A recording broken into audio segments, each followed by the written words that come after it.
ఇదే సందర్భంలో తెలుగుదేశం పార్టీ నాయకులకి కార్యకర్తలందరికీ కూడా చెప్తా ఉన్నాం, సవినయంగా చెప్తా ఉన్నాను.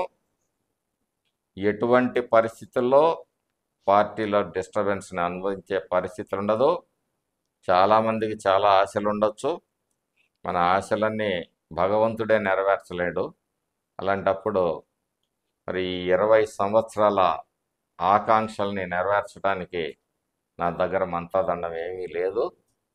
నా చేతనైనంత వరకు కార్యకర్తలకి పార్టీకి న్యాయం చేసే ప్రయత్నమే చేస్తాను.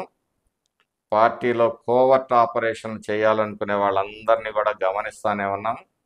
తగిన సమయంలో తగిన విధంగా స్పందిస్తామని కూడా ఈ సందర్భంగా తెలియజేస్తూ, ఈ రాష్ట్రం పట్ల, ఈ రాష్ట్ర ప్రజల పట్ల మరి ఏమాత్రం చిత్తశుద్ధున్న తెలుగుదేశం పార్టీ నాయకులందరూ కూడా బాబు గారి అభివృద్ధి కార్యక్రమాల్లో ముందుకు తీసుకుపోవటం, ప్రజలకు సేవ చేయటం అనేది మన మొదటి బాధ్యత.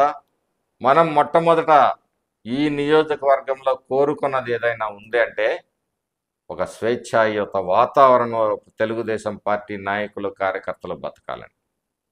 ఈరోజు మనం అది సాధించుకున్నాం. ప్రభుత్వం అధికారంలో ఉంది, మళ్ళీ అధికారంలోకి వస్తుంది, ఇందులో ఎటువంటి సందేహం అవసరం లేదు. అదే సందర్భంలో కార్యకర్తల కోసం కూడా పార్టీ ఆలోచన చేస్తూ ఉంది. వారికి మరి తగిన సమయంలో వీలైనంత మందికి న్యాయం జరుగుతుందని చెప్పేసి సందర్భంగా తెలియజేస్తూ సెలవు తీసుకుంటున్నాను.